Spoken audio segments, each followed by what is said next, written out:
Welcome to Country Fried Rock, where we have conversations with songwriters for real music lovers who enjoy context and musical connection. We are Country Fried Rock. Looking forward to heading to Rhythm and Blooms in gorgeous Knoxville, Tennessee this April. Hope to see y'all there. We will be hanging out, catching folks like Shovels and Rope, Dom Flemons, formerly of the Carolina Chocolate Drops, and the David Mayfield Parade. Lots more on this amazing lineup, Rhythm and Blooms. The crossroads of American roots music, Rhythm and Blooms. Arts, culture, and natural beauty. My guests today on Country Fried Rock are here from Mountain Stage as part of West Virginia Public Broadcasting. I've got both Dave Mistich and Adam Harris on speakerphone. Thank you both for joining us.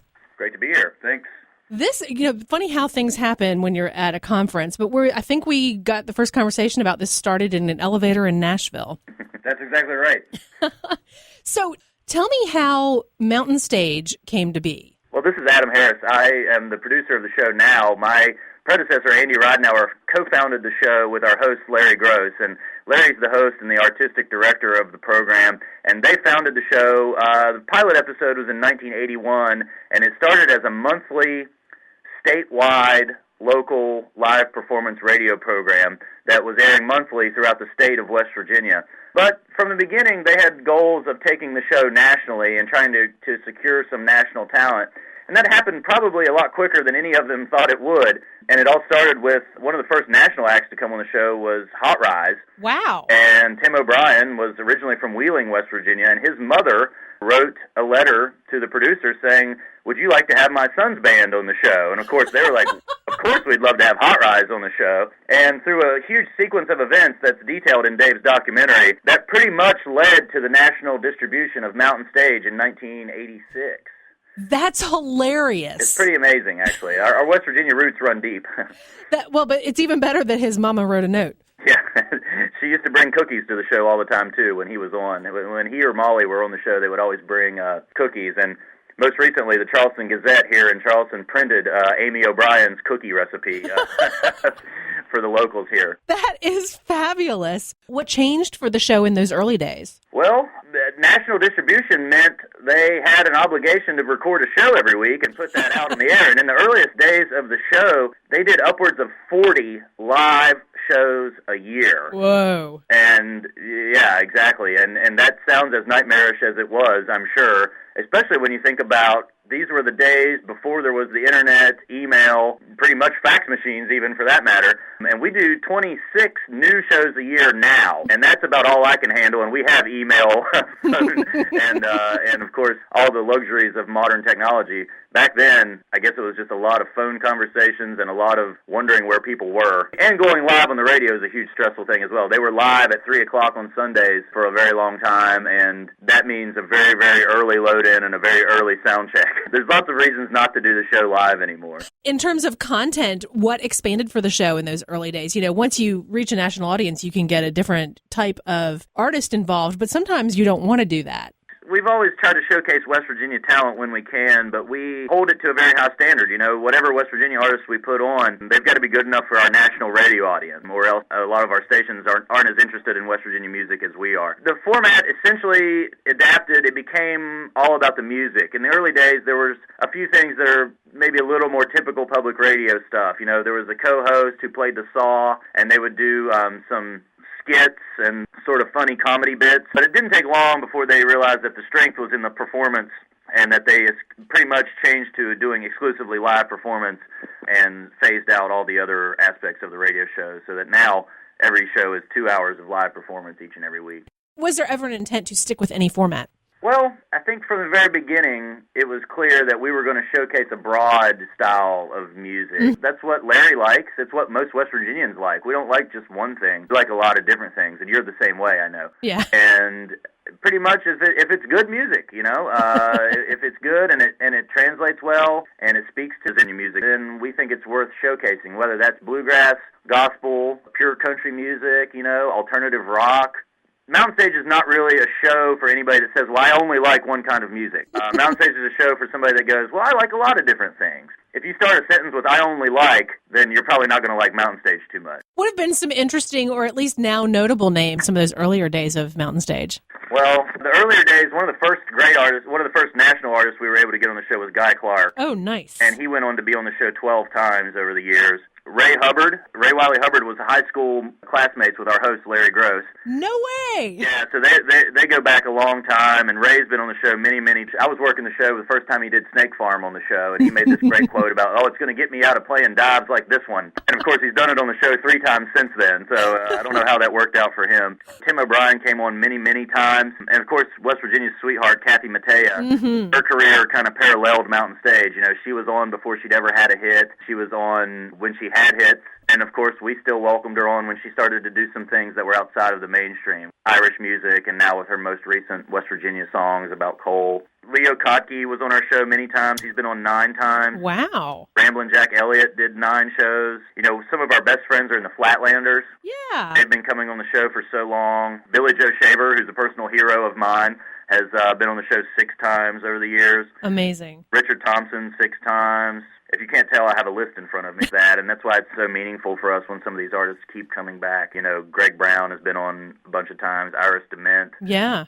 They've both been coming on for many years. Odetta did our show 7 times. Wow. Definitely some legends. You know, Bill Monroe was on the show. Brownie McGee. Doc Watson was on the show lots of times, you know. Yeah. And we even had Pop Staples. That was before my time, but Pop Staples was on the show.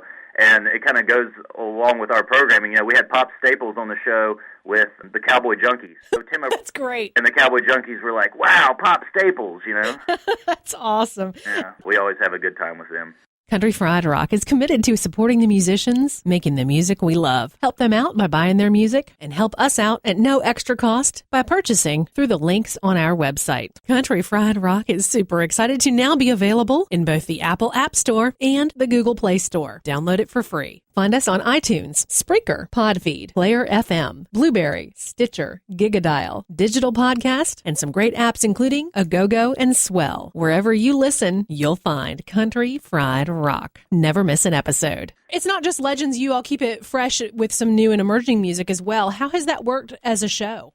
It's always a balancing act, you know. A good deal of that goes to the tastes of Larry Gross. You know, he knows what he likes, and he recognizes good talent when he hears it. There's been lots of people that have come on the show in the very early stages of their career who went on to do huge, great things. You know, Lucinda Williams was on in 1989. Lyle Lovett was on in 1987. Joan Osborne was supposed to be on our show when her first album came out, and it turned into a snow blizzard. And by the time we got to have her back, she was one of the biggest stars in the world. You know? And crazy. It's a balancing act, having young, new, emerging talent and putting them alongside artists that we like to expose them to. We most recently this year we had Jesse Winchester on, who's been on several times over the years, and is just one of the most amazing songwriters there is. And we had him on the show with Bombadil. Wow. Young band out of North Carolina. And those guys were like, I can't believe I've never heard of Jesse Winchester before, you know. And so hopefully we made lifelong Jesse Winchester fans out of those guys. You continue that tradition of having both the headliner and the emerging act as I was looking at the upcoming schedule for this coming year. We try to make the show work artistically, but at the same time, our diversity is one of our strengths. So we also don't hang up too hard on it. You know, we'd like to put stuff together that works in the auditorium that night, and also hopefully it works together on the radio. The sounds tend to be related in some way, and as you know, all good music's kind of related in one way or the other. What were some interesting things as you went back to research the origins of the show? Well, actually, in working on this documentary, I spent a lot of time with Larry. One of the fascinating things to me in learning about the early history of the show is like, and this is sort of a common theme up until fairly recently, is that this show has been able to do such remarkable things with such a small budget and such a short list of resources and manpower. But yet they pull off this hugely popular, extremely important show that goes around the world. And in the beginning, they would travel.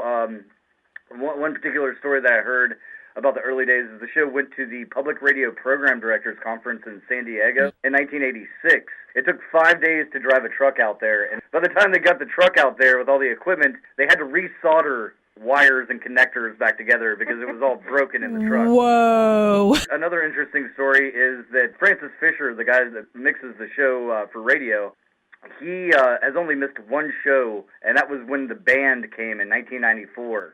Oh. And the guy that was going to take over was his assistant by the name of Dave McClanahan.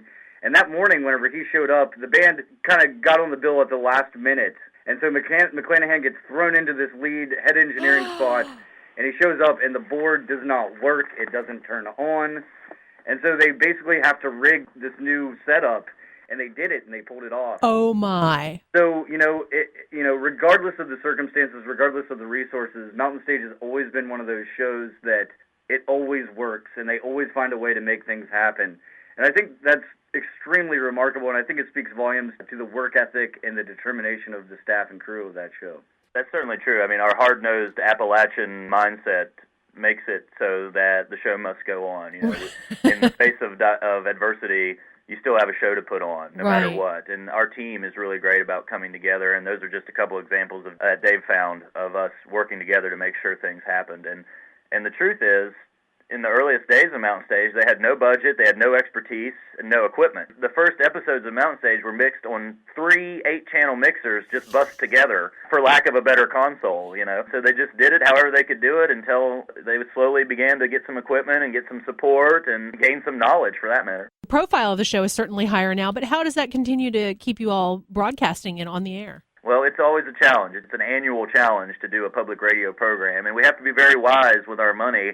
And we've been doing a whole lot with very little. You learn how to make things happen, and we get a lot of support from the community, but also from the artistic community. A lot of people want to do our show for the exposure. It's not about the money, thank goodness, because we can't pay retail. And Mountain Stage has had a lot of support from the state government over the years. Various governors have supported the show, and eventually we got our own line item in the state budget. So that gives us a certain amount of base funding to go off of. It by no means maintains the show, but it gives us something that we can work off of each and every year. Thankfully, our artists all understand the concept of the program, and Mountain Stage has never sustained the show through ticket sales. If we had to maintain the show off ticket sales, we wouldn't have made it past 1986. Selling tickets has never been a mandatory goal for us. Obviously, we want to have great houses, but we're also in a place that doesn't have a whole lot of exposure to this sort of music. There's not a radio station in Charleston that plays Steve Earle. So unless you have satellite radio or you know the other outlets to discover music like this, there's not a really good way to get exposed to it ahead of time other than Mountain Stage. So we turn people on all the time to well-established artists that have been doing it for years. It's just they haven't had an outlet here in West Virginia to necessarily gain any kind of audience. And we've had artists come on the show and say, Mountain Stage is my only play in West Virginia. Albino Skunk Fest, every spring and fall in beautiful Greer, South Carolina, halfway between Greenville and Spartanburg. Bring a camper, bring a tent, bring your family. Get your tickets now, albinoskunk.com. Country Fried Rock is committed to helping prevent musician suicide. For the last 2 years, our official charity has been Nucci's Space, a nonprofit organization removing barriers to mental health care for the music community of Athens, Georgia. This model program addresses everything from the need for affordable rehearsal space to loaner gear, as well as direct mental health services and primary care for musicians. We've got a ton of ways you can help them out at CountryFriedRock.bandcamp.com. 2 incredible album compilations, baby onesies, check it all out. Get some great music for yourself or for a friend and make a difference. How has technology opened up different worlds for the show? The most obvious way technology has impacted us is, of course, the Internet. In the earliest days of the show, up until probably the late 90s or early 2000s, you either heard the show on radio or you didn't. You needed to be in that one location to tune into the radio when Mountain Stage was on, or you missed it. A lot of folks used to tape the show, We get letters still from people who say, I've really worn out my tape that I made of the show. Can I buy another one or something like that, But now the show lives on forever. It becomes a podcast. It lives on people's mobile devices for years. They can go back to it at any time. They can reference it. It essentially never grows old. And then, of course, back in the day, there was just the radio, as I said. Now, on the Internet, we're sharing content through our Tumblr page, on Instagram, on Twitter, and Facebook. There's so many different ways to get the different content out there besides the radio show. It's all still based on the radio show. It's just we're curating our content a lot differently and in many different ways, and people are engaging with it differently. What do you find surprising? Like, what's working with that maybe you didn't anticipate? The great part about the Internet and what it's done is sort of break down the walls between audience and producer. The audience is just clamoring for something that makes them feel like they're part of the production or makes them feel like they're behind the scenes. Definitely. And so when it comes to that, with everybody having a camera phone at their access at any time, we get all kinds of great photos of people backstage hanging out together, people that you might not see in other ways. That sort of thing grabs on, like on Facebook really well. We've got some great old photos. We had one that we posted earlier this year of Guy Clark and Townes Van Zandt at our previous venue, where down in the basement everybody had signed the wall. Mm-hmm. And so we shared this photo of Guy and Townes signing the wall, and it blew up the internet, because at this time, anybody that obsesses over Townes Van Zandt has pretty much seen every photo that's ever been taken of Townes Van Zandt. That's right. And so many people shared that and go, look, a photo of Townes, you know? Yep. They were just shocked that there was a new photo of Townes that they had never seen before. Right. And so there's the stuff we're getting now, and then there's also the archive that we're mining. And believe me, we've got that for days. And it's actually a delicate balance. I'm concerned now that our 30th year is over, that we're not going to get away with as much looking back as we've done over this year. And that's important. You know, Larry doesn't want to get stuck as a museum piece, and he doesn't want to be always looking backwards, because, as he says in Dave's documentary, one of the reasons we've been able to maintain is our ability to look forward. We've never spent too much time looking back, and I think that's a pretty strong statement about how we're going to continue to do things, is because we have to keep looking forward. What other things like that from the conversations stick out to you? Well, you know, and that's the thing, is it's tremendously important to them. And whenever I first started getting to know Larry and talking to him about this, and he would say that, and I'd almost feel bad to, like, ask him to look back. It's like, I'm stopping this guy from being who he is and getting him away from his philosophical frame that worked so well for him. But at the same time, you know, he's an encyclopedia, and he remembers things tremendously well. You know, I think he had a lot of fun looking back and reflecting a little bit. I think he was careful to not reflect too much, in that he does always have one foot the forward direction. But outside of Larry as a source, I spoke to members of the Mountain Stage Band, which is the house band that's performed on all the shows. It's really remarkable how much of an influence they've had on the show. And any of these artists that I spoke to for the documentary, too, they looked back, but there was also a handful of folks that had Larry's philosophy and looking forward. For example, Jason Isbell, you know, one of the things he says towards the very end of the documentary, he says, you know, look, there's always a built-in audience with these types of shows, in that he doesn't want to be preaching to the choir every time he picks up a guitar and steps up to a microphone. And I think that Mountain Stage allows him to grow an audience in a way that touring regularly doesn't necessarily allow. I mean, a lot of these artists go out and they play a show in a bar or a club, and those people that show up to that bar or club already know about that person. They already know their records and know their songs. And Mountain Stage is an outlet for artists even as big as Jason Isbell at this point to reach out and to move forward. And another thing that sticks out about that, too, is I spoke to Ben Solee, Kentucky boy and a really good friend of the show, and he had some amazing perspective on Appalachia and the fact that although people sort of look at Appalachia as being this old-timey place, it's this incubator for ideas. Increasingly more true whenever you see an artist like Ben pop up and the music that he makes be able to be successful and have a place in a home on Mountain Stage. I think that proves that in the future for Mountain Stage parallels that stylistic or philosophical approach that he takes. Part of the thing that Dave touched on, and I love that he got to it in his documentary, is part of the Appalachian sense of place probably wouldn't have been possible anywhere else, and it certainly would not have had the same personality. And I think artists like Ben Solee love that freedom they have, having Kentucky as a background for your artistic creation. I'm sure Jim James would probably say the same thing about his ability to develop what My Morning Jacket became outside of the spotlight of a Nashville or of a New York or a Boston or a San Diego. And that's one of the gems of Mountain Stage's history, is that we've been able to do this show without those impressions, without the pressure of performing in a big city. You know, people come here, they're in their element, they're comfortable, there's no pretension whatsoever, and that's something we wouldn't have if we were doing it in a bigger city like Philadelphia or Boston.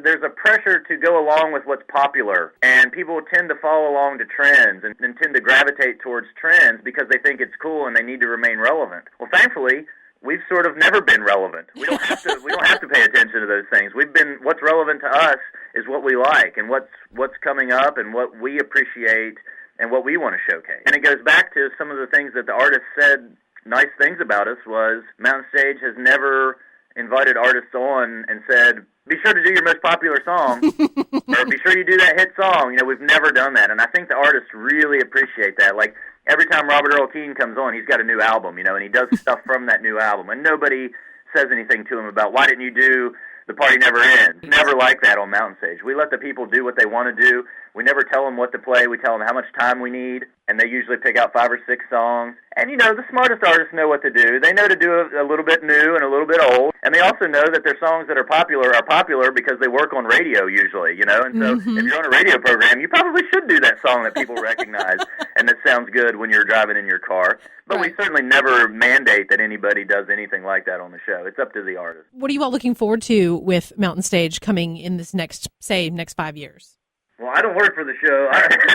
I'm a bystander. That people confuse me all the time, and especially whenever I was working on interviews for the documentary, they would always say "you guys" as if I was a part of them, which I'm just a reporter, producer, journalist, But one of the things that, I see in the show is that in being around these folks, it sort of seems like there's this renewed energy about Mountain Stage.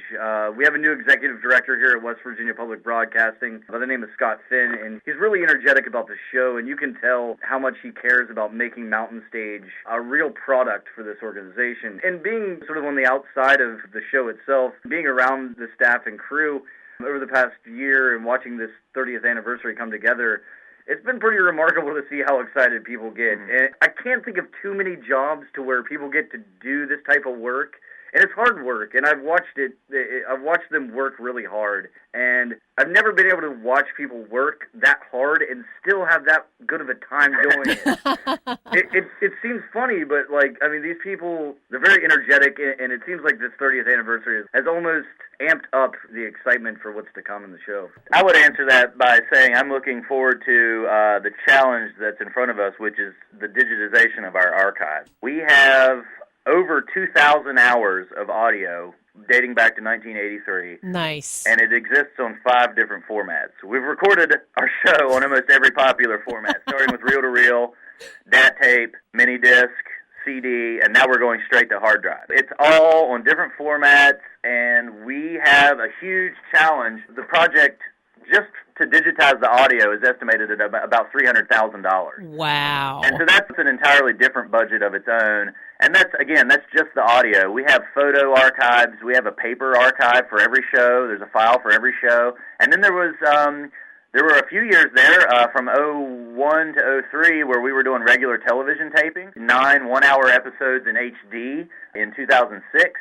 And we haven't even got around to digitizing and universalizing the video archive yet. It's a huge challenge. I look forward to facing that challenge and trying to raise the money, but it's got to be done. And when it is done, it'll be one of the biggest, most diverse collections of live performance music anywhere. Check out our live music partners at Lingua Musica near Asheville, North Carolina, with Aaron Burdett, February 28th, Hank West Band, March 8th, Danny Barnes, March 22nd. Find out more, linguamusicalive.com. You can find Country Fried Rock on great radio stations like 91.1 The Globe in Goshen, Indiana, Wildman Steve Radio Network from Auburn, Alabama, around the world. Online from Texas at Root Hog Radio, part of Radio Free Americana, from Mobile, Alabama on the Mod Mobilian Radio Network. Listen in Georgetown, California at KFOK 96.1, from Kodiak, Alaska on KMXT, KSRQ, Grand Forks, Minnesota, KKRN, Round Mountain, California, KDRP, solar-powered radio from Dripping Springs, Texas, WALW, Moulton, Alabama, and other great stations like CJXF, Calgary, Canada. We're consulting with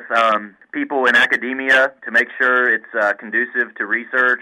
What we want is a finished product that is searchable, streamable. We'd love to be able to share as much of the information as we can publicly via streaming. Of course, we can't sell it and we can't really give it away, but as an educational document, I think it'll be a huge resource, especially for people who are going back and looking into the careers of people like Bill Monroe and Brownie McGhee, and are trying to hear samples of what those people sounded like. Because there's always the record, but then some of these artists have never really had great live recording. The digital age is going to be key to maintaining the legacy of a lot of these people, just like the Alan Lomax archive. It's going to be key in making sure that this music lives on forever and doesn't just kind of fade away. We continue to do a whole lot with a very little, as I said, and Mountain Stage has never been overstaffed. We've certainly never been overfunded. Staring down a project like 30 years of digitization in the face of doing 26 brand new shows, trying to maintain a level of growth with our stations, try to maintain interaction with our stations, because in reality, without our stations, there wouldn't be a Mountain Stage. There's always been an audience. There's always been a listenership. And if that wasn't the case, we wouldn't have been around this long. So there is a thirst for this kind of music. There's a thirst for music that's presented in the way we do it, which is live and unadorned. You know, we don't interview our guests. We don't make them talk. We put them on stage and hopefully make them comfortable enough that they just do what they do each and every time. And there's a thirst for this kind of music and this kind of performance nationwide. And I hope that we continue to grow our audience digitally, and I hope that means a lot of people driving to West Virginia to come see a show sometime, because we get that all the time. At every show, there's always somebody that's driven from Massachusetts or North Carolina or, you know, Kentucky, Ohio, New York, and sometimes you get to talk to them, and I say, so what brought you here? They're like, well, we've never been to Mountain Stage. Cool. I didn't care who was on the show. There was nobody they really wanted to see in particular. They just wanted to come see how Mountain Stage was done. And that's so rewarding, and it's redeeming in a lot of ways for us. It makes us feel like we're doing things right. In a world where you don't get a whole lot of compliments, it's very nice when our audience comes and says that they came just to see Mountain Stage. And Dave has done a whole lot to help shine a light on just what a big accomplishment it is to have a national public radio show that's 30 years old. I think what Dave did was capture a whole lot of that. He's shown a really bright light on the show and on all the hard work that people have put into it to a very deserving group of people. I know we're all very grateful that he was able to do it, and there was no better man for the job. Dave really took this on and took it as a challenge. He really nailed it. 30 years of history in 60 minutes is not easy. As far as the documentary, the success of it has been pretty tremendous thus far. When we first started airing it around West Virginia, we had a lot of notes via Facebook, email, everyone saying that it was kind of like a time warp to go back 30 years and to relive these moments that they've had. It's been really complimentary, and I'm just flattered at the opportunity to work with these people and to tell their story. We did get a nod from REM, and they posted it to their website. It's been picked up by, I think, about a dozen public radio stations around the country as of now. Anyone wants to go check it out, you can find it at wvpublic.org. If you just search Mountain Stage at 30, check it out there. Thank you so much for your time. Well, thanks so much. Thank you. Appreciate it. Bye-bye.